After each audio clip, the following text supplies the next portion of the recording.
wabarakatuh.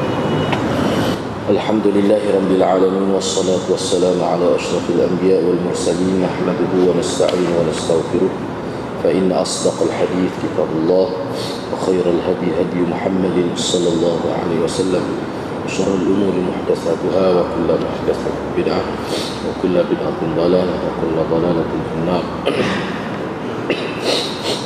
Alhamdulillah, syukur kehadirat Allah Subhanahu wa taala kerana dapat bersama pada malam ini. InsyaAllah pada malam ini kita nak sambung perbincangan hadis yang ke-36.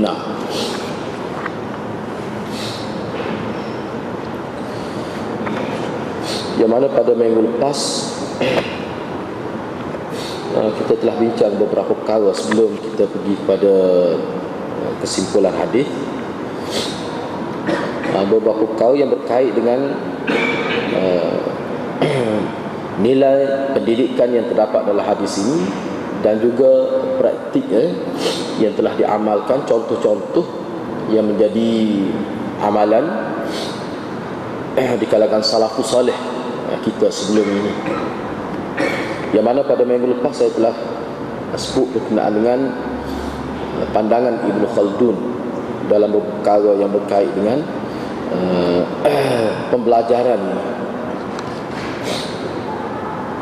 Kerana dalam hadis ini, dalam hadis yang ke-36 ini, seperti mana teks hadis dan hadirin boleh lihat, antara perkara yang disebut oleh Nabi dalam hadis 36 ini ialah wa man salaka tariqan yaltamisu fihi ilma sahhalallahu bihi tariqan ilal jannah. Sesiapa yang menempuh jalan terpaksa keluar dengan maksud untuk mencari ilmu, maka Allah permudahkan jalan untuknya ke syurga. Jadi berkait dengan inilah. Dan pada minggu lepas juga kita sebut berkenaan dengan bentuk pengajian di masjid. Kita sebut juga kerana dalam hadis ini Nabi sebut agak khusus bagaimana wa majtama'a qaumun fi baitin min buyutillah yatluna kitaballah wa yatadarasuna bainahum illa nazalat alaihimus sakinah. Mana-mana kaum yang berhimpun di mana-mana masjid, maksudnya dengan maksud ilmu, untuk baca Quran, mengkaji Al-Quran dan sebagainya. Dan pada minggu lepas tersebut juga pandangan ulama yang berkaitan dengan bagaimana disiplin ketika berada di atas masjid itu. Jadi apa yang saya sebut pada minggu lepas lebih bersifat mana peringatkan supaya kita biar ada beza semasa berada di atas masjid ni. Jangan serupa ketika kita berada di luar masjid, biar ada beza. Namun kalau kita tengok dalam hadis-hadis yang memberi gambaran tentang kehidupan Nabi bersama sahabat,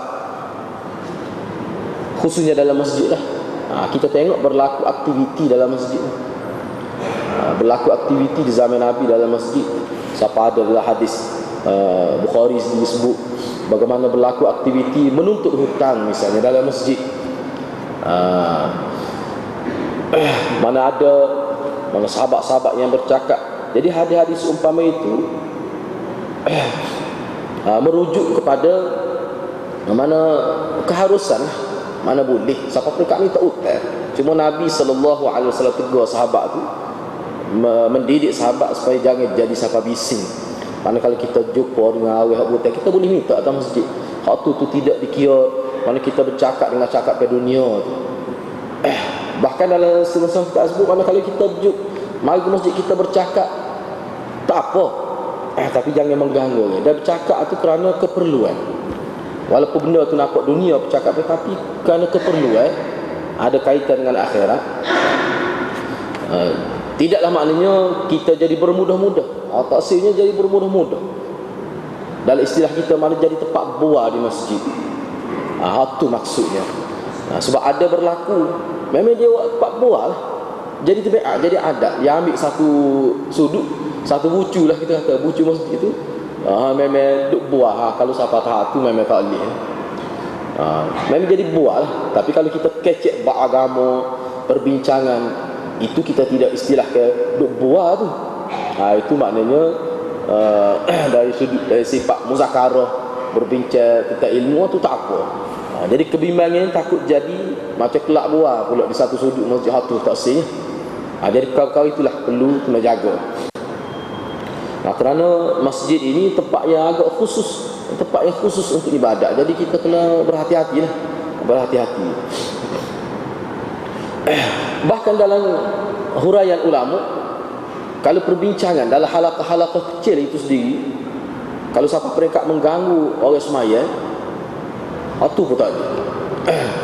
Cuma kita kuliah gini ni, mana kita tak boleh nak elak. Hak ni mana bukan halaqah kecil-kecil, mana hak ni kira jadual tetap hak tu lain. Maknanya kalau boleh elak. Sebab kita kuliah secara umum gini, nak elak lagu mana? Misalnya kata nak kali orang semaya, kita berhenti. Tak praktikal. Tidak praktikal. Jadi hak tu pun mana bincang tu pun dalam konteks nak jaga situasi dalam masjid jangan sama dengan situasi tempat lain.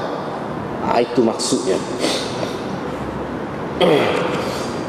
Jadi kalau semata-mata ketawa, suka ke apa tu, maknanya hak tu kena tengok keadaan lah. Dalam bentuk yang macam mana. Jadi umat Islam kena faham ruh masjid itu. Ruh masjid itu bukan tempat untuk kita bermudah-mudah. Biar ada beza dengan tempat lain. Sebab itulah dalam kitab ada disebut, misalnya ada satu kitab tu Sibhatul Fikri fi dhikri apa ni, ada sebuah kitab lah yang menyebut khusus tentang zikir dalam masjid ni. Mana dia sebut lah khilah mari boleh ke tak baca dengan derah, dengan perlahan. Mana hak kata derah pun maknanya tidak lah. Hak kata derah pun setakat hak ulama yang kata boleh kita nyaring ke suara tu, mana untuk sekitar sah kedua, sah ketiga ya. Mana tidak kata bila kuat tu kuat seperti di luar masjid kita berzikir. Tak kata kuat pun. Tidaklah kata kuat tu maknanya kita guna suara asal kita ni. Siapa orang duduk tepi kolah tu dengar misalnya. Tidak disebut begitu. Hak derah tu pun. Dan kalau mana ulama yang terima mana boleh derah pun dia sebut. Tapi kena beringatlah kalau ada orang semaya, kita kena perlahankan. Takut apa? Zikir yang kita buat ni kena hak terima derah lah. Jangan sampai mereka mengganggu orang. Jadi mana kalau kita perhati, mengganggu orang beribadat itu sangat diambil berat lah, supaya tidak dilakukan di dalam masjid. Apa saja lah. Itu dari sudut suara, dari sudut kedudukan kita, dari sudut kedudukan. Misalnya kita semaya depan kawasan pintu masuk, sedangkan ruang yang lain ada, semua tu disebut berkaitan dengan masjid ini.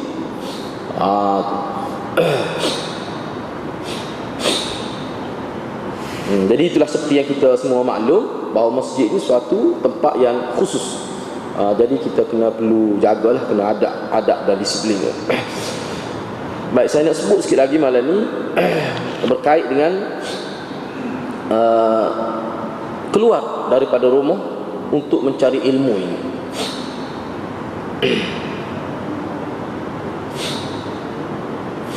Jadi kalau kita tengok dalam kitab-kitab ulama ada letak buat satu tajuk yang agak khusus, ar-rihlah fi talabil ilmi. Rihlah dengan maksud untuk mencari ilmu dalam konteks zaman dululah. Benda ni berlaku sampai sekarang ni. Anak-anak kita pergi keluar negara ataupun kita kata luar daripada kampung, duduk di asrama, itu termasuk belaka. Termasuk belaka. Jadi kelebihannya sangat banyak.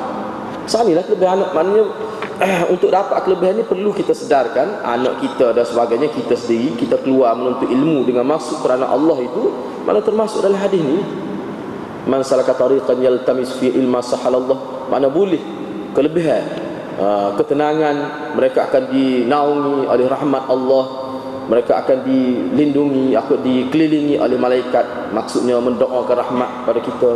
Dan Allah sebut orang-orang yang keluar dengan ikhlas mencari ilmu ini, siapa perkat bermusafir dan sebagainya, Allah akan sebut puji dengan kebaikan terhadap malaikat, kepada malaikat yang berada di langit ni. Disebut gitu. Jadi perkara itu besar lah. Jadi nak supaya dapat kelebihan ni, Tidak ada cara lain. Mana maksud itu kena ikhlas kerana Allah. Jadi kalau maksud itu tidak ikhlas, keluar 4 tahun belajar tapi tidak ikhlas, alangkah ruginya. Tapi kalau ikhlas, terlalu banyak kelebihan yang kita dapat. Itu kita kata pelajar untuk mereka, kita katakan anak-anak boleh. Tapi kita ni, kita peringkat yang sudah berumur ni, sudah bekerja, sudah berumah tangga, boleh juga hadir. Mana kita keluar lah. Kita keluar misalnya mari dengar kuliah, forum dan sebagainya, majlis-majlis ilmu, tetap kita dapat kelebihan ini juga. Asalkan kita ikhlas, kita dapat.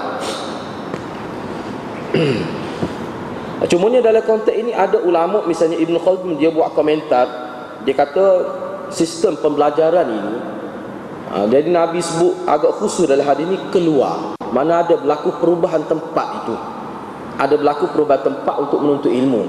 Jadi kadang-kadang sekarang ni molek benarlah kita faham, sebab zaman sekarang ni kadang-kadang orang ni lebih banyak berada di hadapan komputer itu, dengan sistem, dengan internet dan sebagainya untuk dapat ilmu.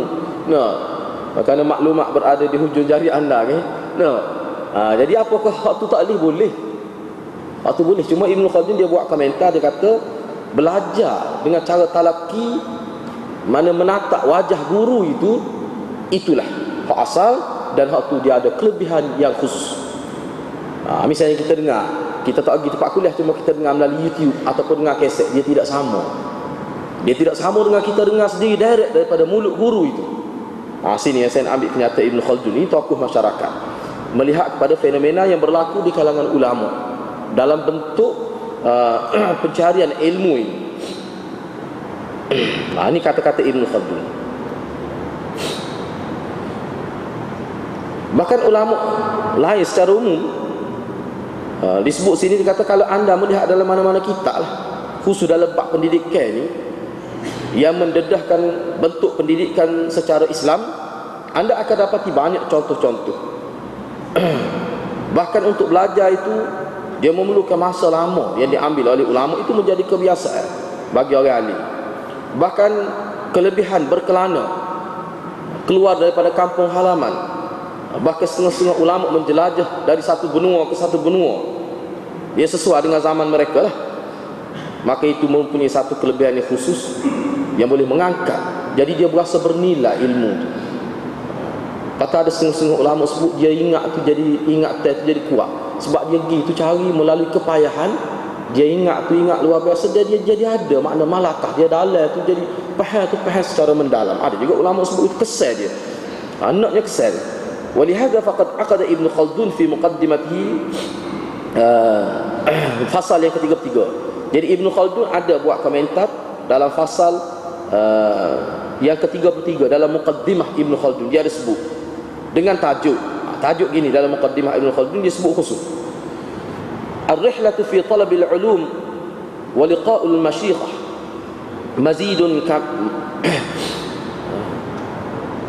mazidu kamalin fi ta'allum. Itu tajuk dia, berkelana dengan dalam pencarian ilmu dan menatap, belajar secara menatap wajah guru. Mazidu kamal, itu kelebihan yang lengkap, kelebihan sempurna, kelebihan yang tidak ada tolak banding dalam ta'allum, dalam pembelajaran. Dia buat tajuk khusus waktu. Antara yang disebut oleh Ibn Khaldun dalam fasal yang ke-33 ini,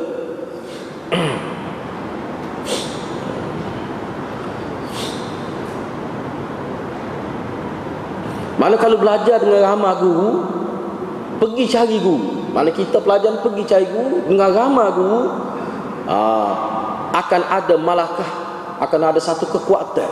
Ada malakah, ada satu kekuatan dalam diri kita terhadap perolehan ilmu itu, dan ilmu itu dia mantap. Sebab apa? Sebab dia cari, dia ada makna mujahadah itu. Dia ada makna mujahadah itu. Dia menempuh kesusahan untuk tujuan itu. Tu hak ni nilai dia lain. Lagi ni mudah kita kata tak. Supaya kita dengar kaset, dengar kita pergi ngaji sendiri, mengadap guru, mengadap kita, lagu mana perasaan kita lain. Lepas tu pahala tentu dah lebih banyak. Sebab apa? Kita terpaksa keluar, terpaksa habis modal banyak, minyak kereta, minyak motor, masa, tenaga kita. Jadi hak tu Allah akan bagi lebih lah. Lebih. Selain itu banyak lagi kelebihan lain. Kalau ada benda yang kita keliru dan sebagainya, boleh tanya direct. Lepas tu boleh jadi dalam majlis ilmu itu boleh bertemu dengan tokoh-tokoh ilmuwan lain dan sebagainya. Itu banyak kelebihan berada dalam halaqah ilmu itu. Itu yang hendak ditekankan oleh Ibn Khaldun. Lepas tu selain daripada itu dia sebut juga, dia kata sistem pembelajaran ulama dulu dia lebih tekankan, khususnya dalam bab pencarian ilmu hadis dan fakta-fakta, dia lebih tumpu kepada maknanya sanad ali lah, sanad ali. Kalau kita ambil dengan si A, kita tahu bahawa si A pun ambil dengan B ambil dengan C, kita direct pergi ambil dengan C. Itu budaya ulama dulu. Sebab apa? Sebab apa lebih baik tu? Sebab ilmu ini kalau dia berpindah, satu fakta ni kalau berpindah daripada satu mulut ke satu mulut, boleh jadi di situ berlaku beberapa perkara lah. Boleh jadi berlaku kurang satu kalimah ke, dia akan jadi kadang-kadang tu boleh jadi fakta itu berubah kerana sudah ramai diambil oleh maknanya orang tertentu ni. Jadi ulama dulu kalau dia tahu rupanya hadis ni, fakta ni asalnya diambil dengan orang ini misalnya, yang berada di benua ni, dia akan pergi, dia akan keluar bermusafir untuk direct ambil dengan mana orang dia ambil ilmu dengan dia. Itu cara ulama dulu. Bapa tu nak jaga keaslian fakta itu. Nak jaga keaslian fakta itu. Jadi benda ni, keaslian fakta itu penting dalam agama kita. Sebab tu bila kita dengar sesuatu, biar ada lah, khususnya benda-benda yang penting, benda-benda yang agak ada kedudukan dalam agama lah. Bukan semua fakta jangan kita buat jadi betul bersodak no. Kalau fakta-fakta berat lah dalam agama, molek kalau sekiranya penceramah ataupun orang yang bercakap itu dia tidak kemukakan sumber ambilan dia, rujukan dia, maka molek kita tanya, ambil mana? Jadi sebenarnya disiplin ini dia mengajar manusia supaya dia tidak mudah memperkatakan tentang sesuatu yang dia dengar itu, kecuali setelah dia buktikan kesahihan fakta itu. Itu cara ulama dulu. Kata Ibn Khaldun lagi, walaupun banyak sumber-sumber ilmu, tetapi sumber ilmu secara talaki, secara menatap wajah guru, mendengar guru daripada lidah guru sendiri, itu asyaddu istihkaman, itu lebih mantap dari segi ilmu, lebih mantap. Kalau kita kecek ustaz, saya dengar sendiri, alah itu. Kalau dalam periwayatan hadis, itu memang penting. Saya dengar sendiri, ada orang cerita kepada saya, itu dia beza tu. Dalam ilmu periwayatan hadis, ni saya dengar sendiri hadis ni. Saya dengar orang ni cerita, dia lain, dia tidak sama taraf dia, kedudukan dia.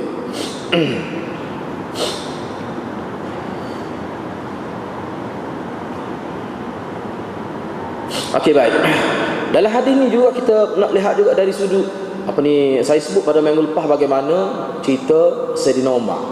Dia sendiri dia sendiri mengambil tanggungjawab menjaga mana ibu tunggal ke, dia duduk bicau ke ibu tunggal. Ibu tunggal tu tua, lepas tu mata pun buta. Siapa Allah kata, Sayyidina Umar ni duduk masuk rumah perempuan ni, apa nama Khijah ni, dia pun kita hanya perempuan tu tak ada orang lain. Mana benda tu tidak timbul fitnah, cumanya Talhah ni dia nak tahu kenapa Sayyidina Umar. Sayyidina Umar ni khalifah, Amirul Mukminin. Maknanya Sayyidina Umar ni dia boleh buat sendiri, dia buat sendiri. Sebab itulah ulama sebut, kita ni pemimpin sibuk setara mana biar ada dalam sejarah hidup kita ni, mana kita buat benda hak payah kita nak buat selaku kita pemimpin. Kita kena ada juga. Misalnya masa saya belajar di mana guru saya sebut, tak? Misalnya kita kata, sebagai contoh lah, kalau kita ambil, kalau kita ni pemimpin, duduk atas kereta sama, dah pergi situ musyawarah, tapi biar ada lah juga sekali hidup kita pernah buai keduri daripada jalan, nak amal hadis Nabi SAW. Biar ada juga. Walaupun hak tu lebih sesuainya orang kampung lah, sebab dia duduk dalam kampung dia pun tidak sibuk duk mikir hal negara. Tetapi bila sesuatu tu ada dalam hadis Nabi, kita kena usaha lah. Walaupun kita sibuk setara mana, kelah pemimpin jejak tanah jari-jari pemimpin. Misalnya kita kata, tapi biar ada juga buat. Kita sibuk setara mana pun, katakanlah tak boleh nak pergi, orang panggil kenduri, kita ajah lah juga, biar boleh pergi. Biar ada juga. 2 bulan sekali kau sibuk setara mana. Bukan apa, nak supaya kita boleh amal hadis-hadis Nabi. Begitulah. Ni hak kita boleh buat lah. kita boleh buat.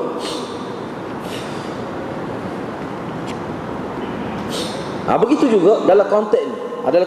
Dalam konteks tolong ni, ulama juga sebut. Dia kata tak boleh dalam hidup kita ini perkara ni secara ni tatbiki ni, saya nak sebut ni benda yang bersifat tatbiki, praktikal, amalan dalam konteks hadis ni.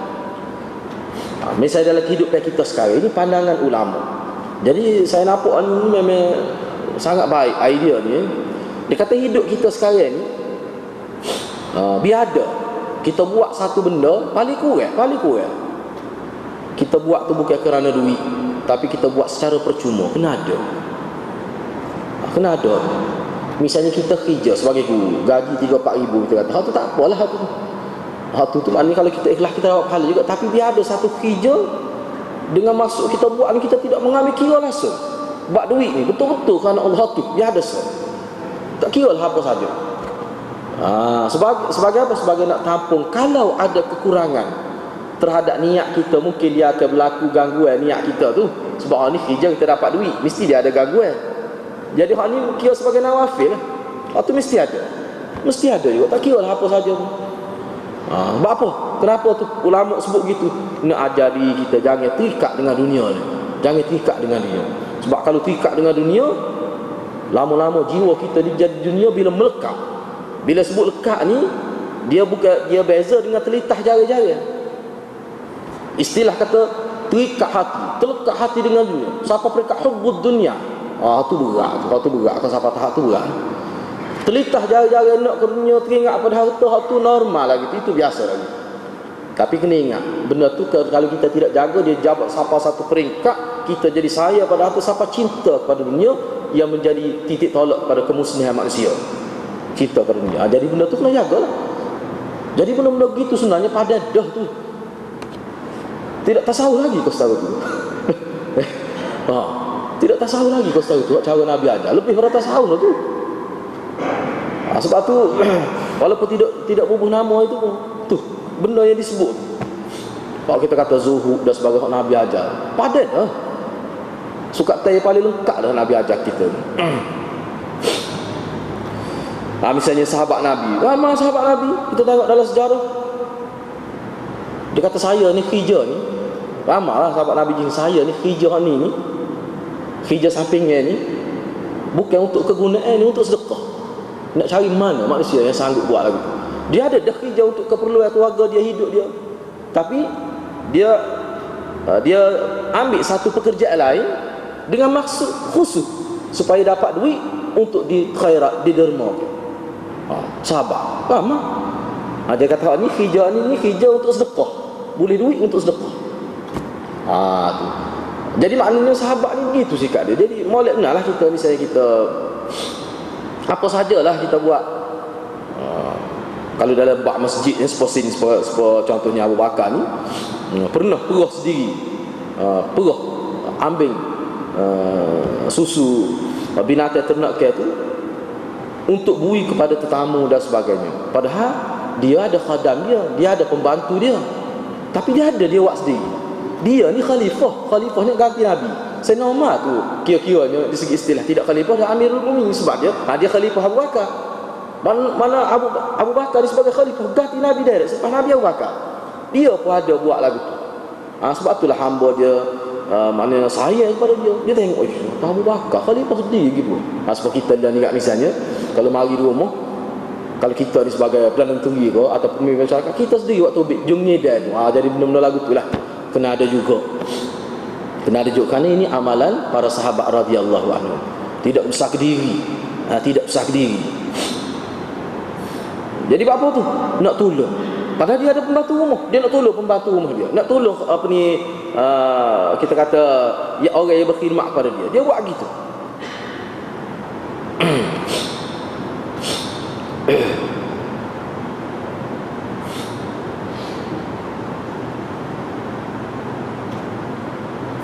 Siapa hamba dia kata, siapa khadam dia kata sekarang ni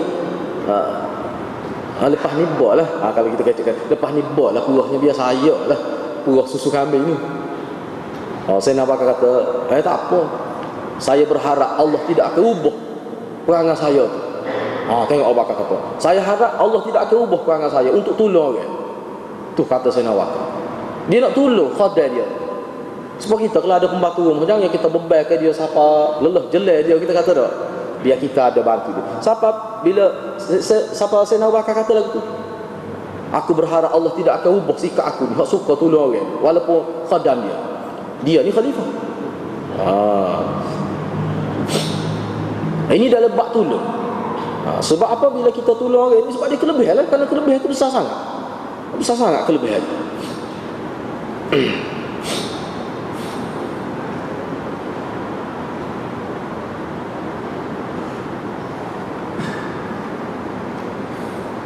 Misalnya dalam kitab Jami'ul Ulum ada disebut ni. Antara hadis-hadis sahih disebut, misalnya Rasulullah sallallahu alaihi wasallam bersabda, "Dhahabal muftiruna al-yawma bil ajri," ay ista'tharu bihi duna as-sa'imin li'annahum khadimu wa qamu bil a'mal wahdahum qadar bil khiyam wa saqi ar-rikab.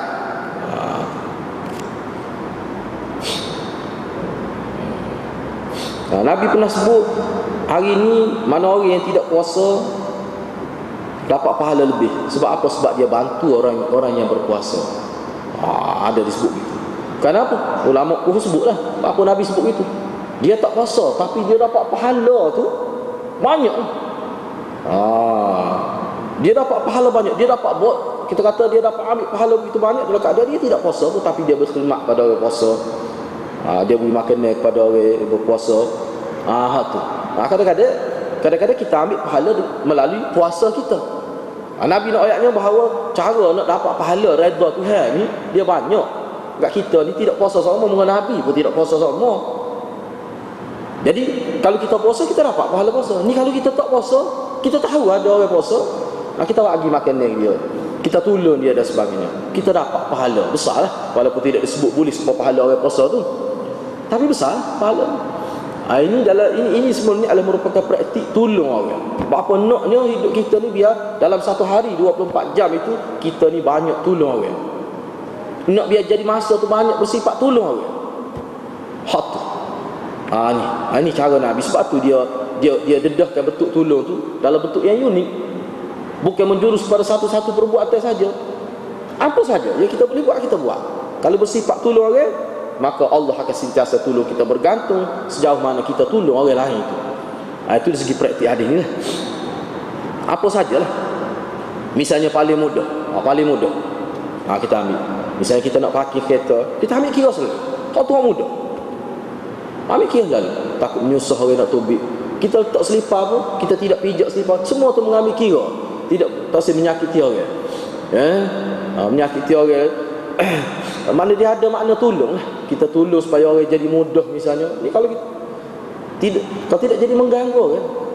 Yang naknya tu dia kemaslahatan. Tolong ni dengan maksud kemaslahatan. Dalam huraian ini ada disebut gitu. Kalau dengan maksud itu, itulah sebenarnya orang panggil prinsip agama sebenarnya, untuk maslahah. Hak yang dikatakan ad-dinun nasihah, itu termasuk. Ad-dinun nasihah satu terjemahan dalam banyak-banyak terjemahan.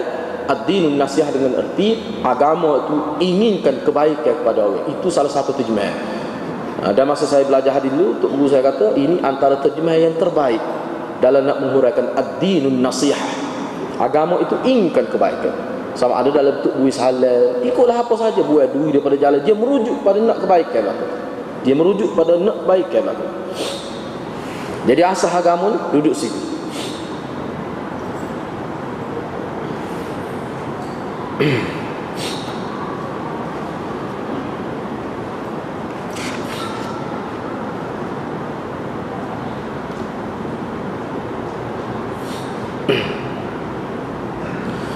Misalnya ada satu peristiwa,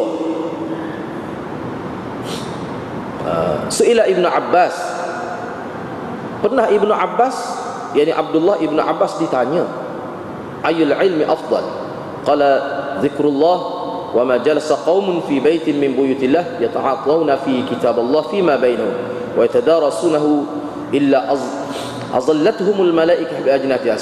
Tak boleh tu. Cuma maksud dia nya, bila ada orang tanya Ibnu Abbas, kalau kita nak mengaji ni, ilmu apa yang paling afdal, paling tinggi? Ibn Abbas kata ilmu yang boleh mengingatkan kita kepada Allah. Dia sebut luah.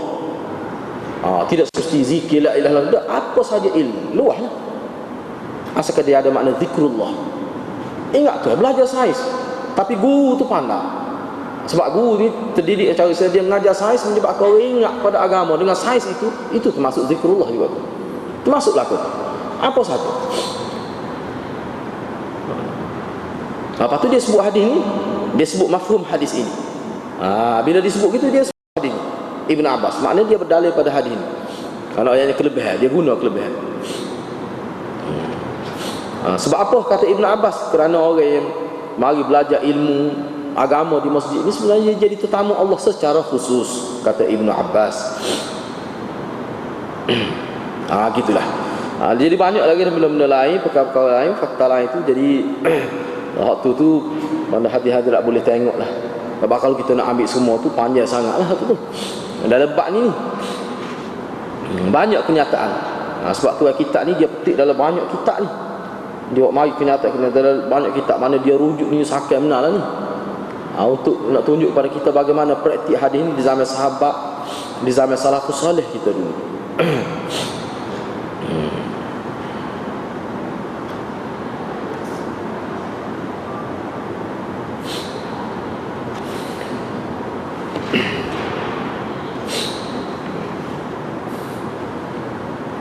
Okey, baik, tak apalah.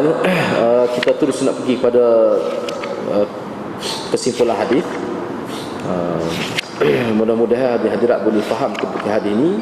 Ada satu semangat pada kita untuk supaya kita dapat gerakkan seluruh anggota kita, minda kita, rohani kita dan jasmani kita, supaya kita ni ada semangat untuk tolong orang itu. Kerana itu semangat yang besar yang diajarkan oleh Nabi sallallahu alaihi wasallam. Baik, dari segi kesimpulan hadis ini, kita insya-Allah kita nak habis malam ni lah ni. Pengajaran dan pedoman hadis. Yang pertama berdasar kepada hadis ini, mana ulama buat satu kaedah ni, acak kalidah kita sebut ni, ganjaran diberikan mengikut jenis amalan, al-jaza' min jinsil amal. Bila kita tolong orang, Allah akan tolong kita. Hadis sebut gitu. Bukan hadis ni saja, banyak hadis sebut kita ni. Bila kita tutup keaiban orang, kita tidak dedahkan, maka Allah akan tutup keaiban kita. Jadi benar-benar gitu. Kalau kita umpat dah, kita sebut keburukan, Allah akan kira ke mana. Allah pandai lah. Allah lebih mahir daripada kita. Bila kita dedahkan keaiban orang, Allah akan dedahkan keaiban kita. Ini yang orang panggil ganjaran tu. Ganjaran ni maksudnya kalau kita buat jahat, mana Allah hukum kita dengan seperti mana kejahatan yang kita buat kepada orang tu. Kita jatuh maruah orang, Allah akan jatuhkan maruah kita. Jadi kita ni kalau kita nak supaya maruah kita terjaga, kita kena jaga maruah orang. Itu cara agama kita ajar. Ini dia panggil al-jaza' min jinsil amal. Yang kedua, berdasar pada hadis ini, mana sunat berada di masjid dengan tujuan membaca Al-Quran, membuat kajian berkaitan Al-Quran, dan juga tujuan berzikir kepada Allah Subhanahu wa taala. Itu sunat lah. Sunat. Selain daripada sunat, mana dia ada kelebihan seperti yang kita sebut ni.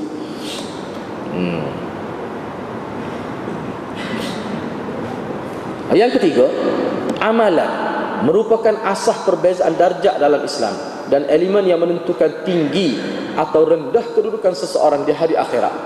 Sehubungan dengan itu Allah berfirman, walikulli darajati mimma amilu.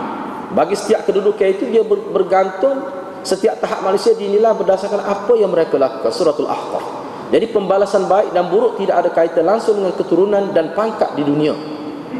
Berdasar pada hadis ini. Berdasar pada hadis ini kita nampak bahawa Nabi tekan kepada amalan. Misalnya Allah akan tolong kita, tapi kita kena tolong orang. Apa makna tolong? Amalan tu. Ada usaha tolong orang. Yang kita sudah sebut dah sebelum ni, sama ada kita yang direct tolong orang, ataupun kita tolong dalam bentuk kita mencetuskan satu program, satu perancangan yang menyebabkan terbela manusia yang susah, walaupun secara direct tidak, tetapi berkait dengan usaha kita, berkait dengan pemikiran kita, berkait dengan idea kita. Semua itu termasuk dalam tolong orang lah. Dalam konteks ni pemimpin lah. Dalam konteks ni pemimpin dia terbuka pada dia jalan yang cukup besar. Kalau dia duk fikir tiap-tiap hari nak tolong rakyat dia, bagaimana nak meringankan bebanan rakyat golongan marhain ini supaya dia hak susah tu jadi senang dan sebagainya. Ini kelebihan pemimpin. Semua peringkat lah kita pun boleh buat. Ni kita pun buat dengan kadar kita lah. Tu. Jadi itu sebenarnya bergantung dengan amalan tu. Bergantung dengan amalan tu. Kita mikir, itu amalan tu mikir. Satu amalan tu. Jadi darjat seseorang ni, kedudukan dia tinggi rendah itu bergantung dengan amalan. Bergantung dengan amalan. Jadi pembalasan baik dan buruk tidak ada kaitan langsung dengan keturunan dan pangkat dunia. Mana seseorang itu ini berkait dengan amalan. Nabi sebut di ujung hadis ni, wa man bata'a bihi 'amaluhu lam yusri' bihi nasabu. Tu dalam hadis, ujung hadis ni. Sesiapa yang lambat amalan dia tu jadi lambat. Jadi kurang lambat sini dalam setengah-setengah huraian hadis, maknanya jadi tidak banyak amalan dia, tidak naik darjat, hidup lama, hidup 60 tahun supaya orang lain juga. Tapi bila di hari akhirat masuk surga lama. Misalnya kalau boleh pun ujung-ujung lah kita kata masuk surga juga. Tidak banyak seperti orang lain kelebihan pahala tu. Jadi orang-orang lagu ni walaupun keturunan baik pun dia tidak boleh membantu dia di hari akhirat tu. Yang boleh menyebabkan seorang itu jadi tinggi kedudukan dia adalah amalan dia, bukan keturunan dia. Kalau keturunan dia baik setara mana pun, tapi amalan dia kurang dalam agama, dia akan jadi kurang juga. Bukan kita nak menafikan kelebihan keturunan baik, tidak. Ulama kata fikir supaya keturunan dia baik itu adalah usaha yang akan diberi pahala oleh Allah. Kita fikir. Sebab ada hadis Nabi suruh cari keturunan yang baik. Bila kita nak berkahwin kita pilih. Itu usaha tu. Dengan maksud tadi dari sudut tu memang ada kelebihan. Tapi semata-mata kerana keturunan tidak. Khususnya dalam bab akhirat. Anak beranak tak boleh tolong. Hatta Nabi sendiri dalam hadis ketika berada di Mekah, dalam satu hadis disebut Nabi suruh di kalangan anak beranak dia, Fatimah sendiri, supaya usahalah sendiri, beramallah dengan sehebat-hebatnya sebelum mati, kerana di hari akhirat aku pun tak boleh tolong, aku pun tak boleh, walaupun aku ni ayah kamu, aku ni Nabi, aku pun tak boleh tolong kamu. Hari akhirat ni suku-suku masing-masing. Syafaat tu itu bab lain. Syafaat tu kita berharap. Syafaat ni dalam bab berharap. Berharap kita doa dia boleh. Tapi janganlah doa tu siapa tidak amal, tak boleh. Itu syafaat tu dia bahas khusus tu.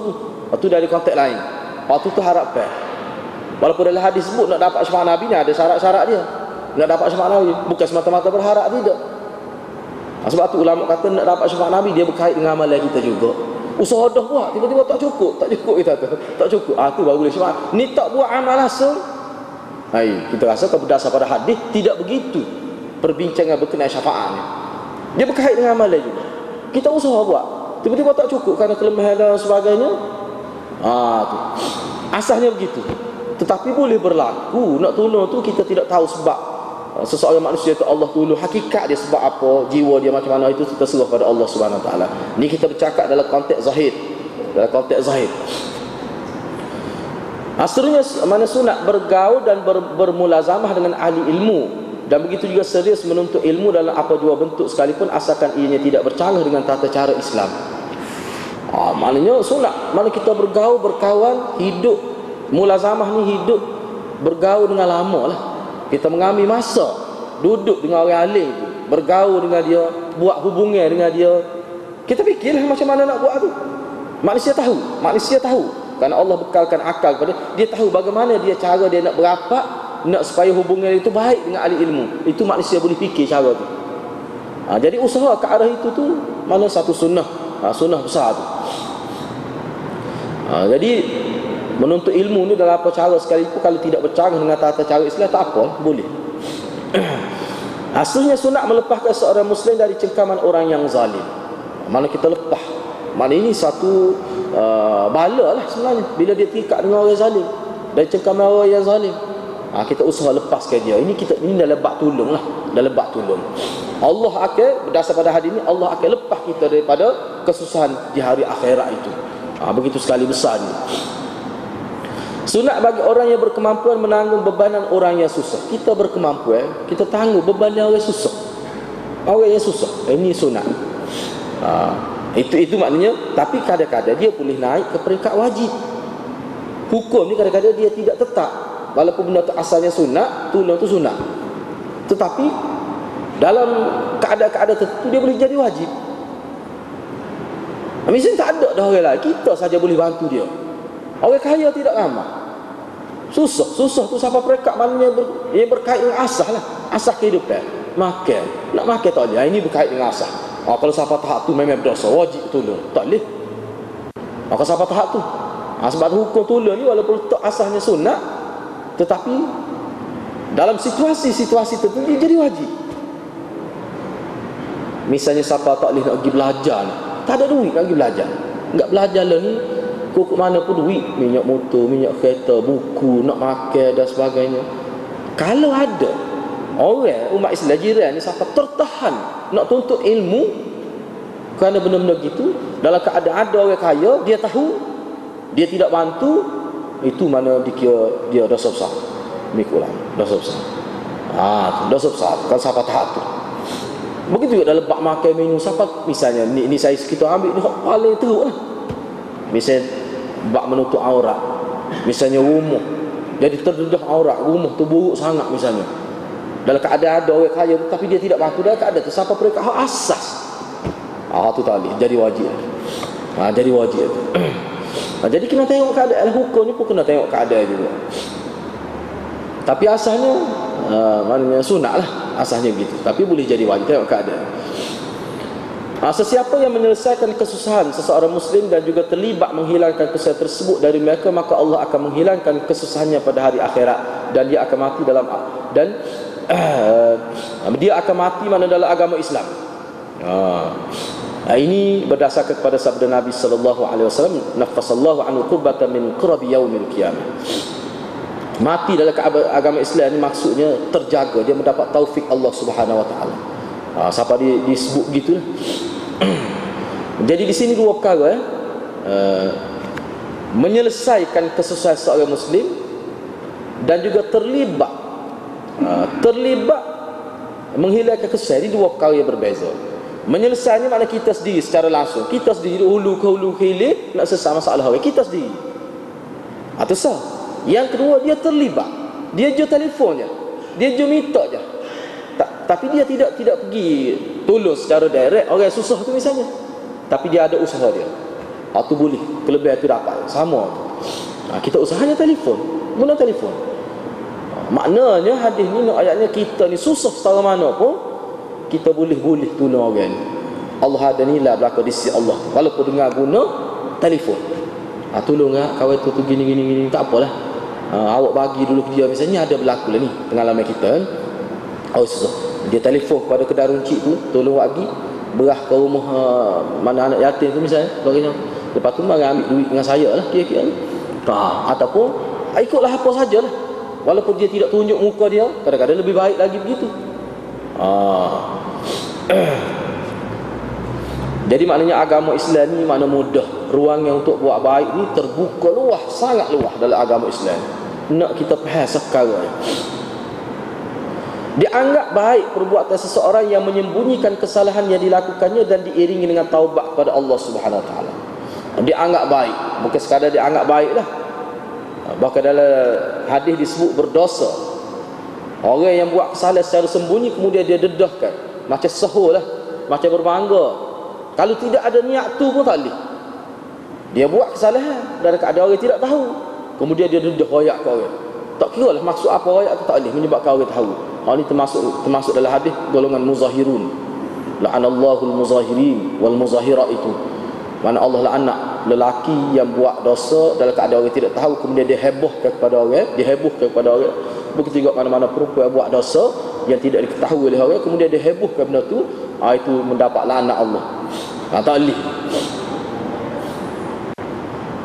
Hadis yang ke-36 juga menjelaskan kelebihan orang yang memenuhi keperluan orang Islam yang lain, membuka ruang dan peluang untuk mereka mendapatkan ilmu, membuka peluang untuk mereka mendapatkan harta, atau dalam apa bentuk pertolongan yang boleh mendatangkan kebaikan kepada mereka. Ini bab kemasyarakatan.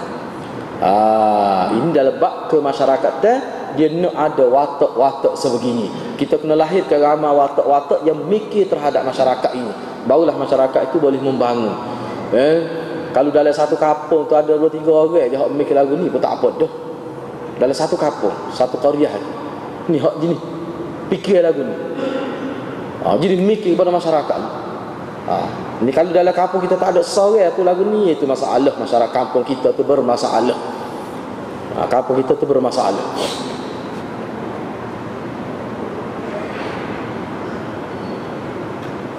Kelebihan aktiviti menuntut ilmu dan bermusafir untuk tujuan mendapat ilmu dan memberi peluang orang lain dapat menuntut ilmu.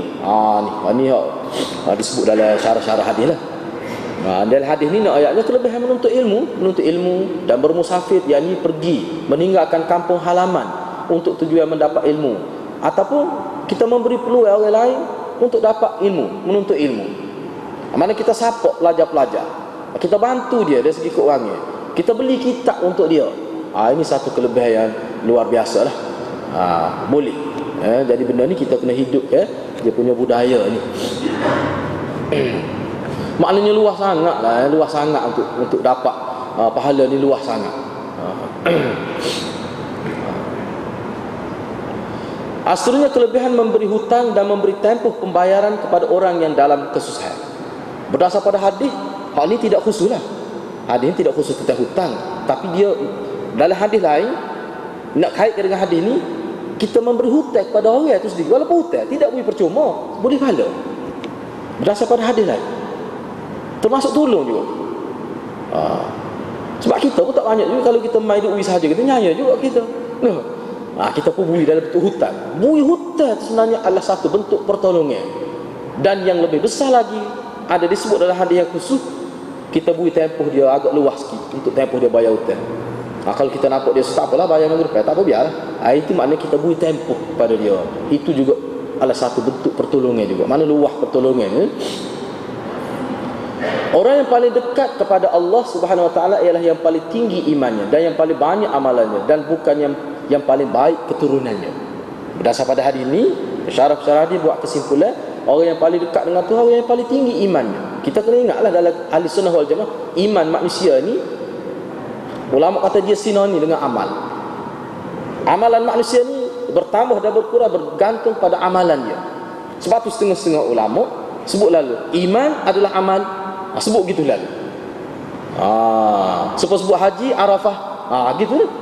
Bila sebut haji Arafah, padahal kalau kita pergi Arafah saja, tak sah haji, tak boleh haji. Tapi ayatnya satu mana rukun besar, tak ada tu sehingga tak jadi haji. Iman ni pula tu. Kalau tak ada amal, seolah-olah tidak jadilah iman itu. Seolah-olahnya begitulah. Walaupun kita kata iman, kalau selagi tidak ada syirik, walaupun tak ada amal sikit abuk pun, dia tetap tidak dikira sebagai musyrik, tauhid lagi dia tu. Tapi dengan kadar dia lah, mungkin masuk neraka lama dulu baru masuk surga. Sebab apa? Kerana ada iman. Ayatnya kekuatan iman itu. Dan yang paling banyak amalannya. Ini orang yang paling dekat dengan orang yang paling banyak amalannya. Dan bukan orang yang paling baik keturunan, semata-mata keturunan. Tetapi kita kena ingat, Nabi suruh kita pilih keturunan yang baik untuk membentuk keluarga ni. Itu bab lain. Itu bab ikhtiar. Sebelum nikah tu kena cari tu. Itu suku. Kerana dia ada kesal, semua manusia boleh terima kesal keturunan baik, dia ada kesal. Dia ada kesal. Asalnya ulama juga menyebutkan berdasar pada hadis ini, pencarian ilmu dalam Islam bukan kerana hobi atau tuntut dari setempat, tetapi ianya bersifat pencerahan minda, yang intelek, yang akan membuka ruang yang luas untuk aktiviti kemaslahatan kepada diri sendiri dan masyarakat, yang amal itu. Jadi sebenarnya menuntut ilmu bukan kerana hobi, setengah orang itu memang dia suka belajar. Bukan semata-mata gitulah. Tapi nak boleh ada waktu pun nikmat besar tu. Bukan semata-mata tu. Apa maksud ulama sebut begini? Bukan kerana hobi. Hobi ni kadang-kadang tu kata mari masjid ni memang hobi mari. Sekadar tu ya. Tak boleh gitu. Ataupun bersifat tutup ke setempat, mungkin kawasan kejirannya dia tu jenis orang pergi masjid, pergi kuliah dia pun pergi. Jadi sekadar itu saja.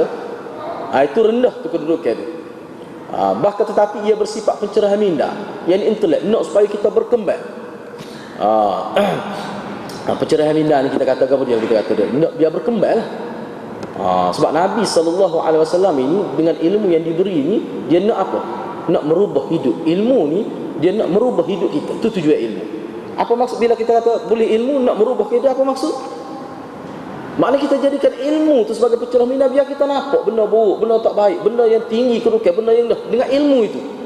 Maknanya bila ada ilmu dalam konteks ni dia menuntut suatu perubahan dalam diri manusia. Itu maksud ilmunya. Ni duk mari mengaji 5 tahun duk takut tu lah, itu makna tak capai target cari ilmu. Tak capai objektif dia. Objektif ilmu ni maknanya nak merubah hidup manusia tu. Sebab itulah dalam ilmu ni, ilmu wahyu tu paling tinggi. Ilmu wahyu tu paling tinggi. Tak ada ilmu lebih melebihi ilmu wahyu. Jadi bila seorang tu ada ilmu, kira-kira dia mampu dia mampu membuka ruang luas untuk aktivitas. Jadi dia akan nampaklah sebenarnya kita tahu ilmu sunnah. Ilmu sunnah Nabi tahu, ilmu sirah tahu ilmu. Dia akan nampak Islam ni luas, memang betul-betul luas Islam ni, tidak sempit. Dia akan nampak. Sebab tu ulama kata seorang itu bila dia berilmu, semakin berilmu dia semakin nampak kejahilan dia. Semakin banyak ilmu, semakin nampak kelemahan diri dia. Ini dalam konteks ni. Islam melebihkan amalan yang bersifat khidmat masyarakat dan kemaslahatan umum berbanding ibadat-ibadat sunat. Ibadat-ibadat sunat ditekankan juga dalam hadis. Tetapi sehingga ulama ada disebut dalam kitab, kalaulah bertembung dua kemaslahatan, kemaslahatan melakukan yang sunat dengan kemaslahatan tolong masyarakat, kita kena tolong masyarakat lagi. Lepas tu kita buatlah sunatnya dahulu kau tu. Bahkan kalau bertemu di antara ibadat sunat dengan kemaslahatan jaga bini, misalnya bini tengah sakit, bini baru beranak dah anak 10, ada jenis suami tak rajin tukar pamper anak misalnya. Nyaya juga bini. Lepas tu lagu, tapi tahajud tak tinggal dia. Misalnya, mana lebih baik? Mana lebih baik? Bukan bermakna, bukan ulama tidak sebut tak payah buat tahajud. Dah kena buat. Tetapi kita tinggal tu buat ni dulu, lepas tu buatlah tahajud. Katakanlah tak ada kerana sebab tu. Esok masih ada lagi. Itu cara agama. Jadi Islam melebihkan amalan yang bersifat khidmat masyarakat. Hak tadi keluarga ni masyarakat lebih besar lagi. Dan kemaslahatan umum berbanding ibadat-ibadat sunat. Ibadat sunat pun dah sekadar lagi kena buat taqarrabu bin nawafil, Nabi kata. Kita dekat ke diri kita dengan ibadat-ibadat sunat. Tetapi hak bak masyarakat tu lagu mana? Perlu diambil berat juga. Bahkan hak tu kita lebihkan lagi hak tu. Jangan kita duk tumpu pada ibadat-ibadat sunat yang bersifat individu sehingga kita lupa tanggungjawab terhadap masyarakat. Tu tak sehingga. Sebab agama Islam ni dia mesti keluar dalam masyarakat. Dia keluar dalam bentuk sebuah penghidupan yang lebih luas daripada ruang diri individu seorang manusia. Itu beza agama Islam dengan agama-agama lain. Kadang agama lain dia hanya Islam ni setakat diri sendiri ya. Islam ni tidak begitu. Aslinya berdasar pada hadis ini juga kita boleh faham bahawa Islam itu adalah agama yang lengkap dan seimbang. Itu agama yang tidak memberikan penekanan pada sudut-sudut tertentu dan mengabaikan sudut-sudut yang lain. Semua diambil kira. Lengkap Islam ini. Jadi itulah beberapa perkara yang berkait dengan pengajaran dan pedoman. Mudah-mudahan dengan kita memahami hadis ini dan memahami perbincangan ini, hidup kita lebih mana dekat dengan Nabi. Jelas kita untuk ikut Nabi SAW dalam konteks sebuah kehidupan yang diredai oleh Allah Subhanahu Wa Taala. Setakat itulah, wabillahi taufiq wal hidayah. Wassalamualaikum warahmatullahi wabarakatuh.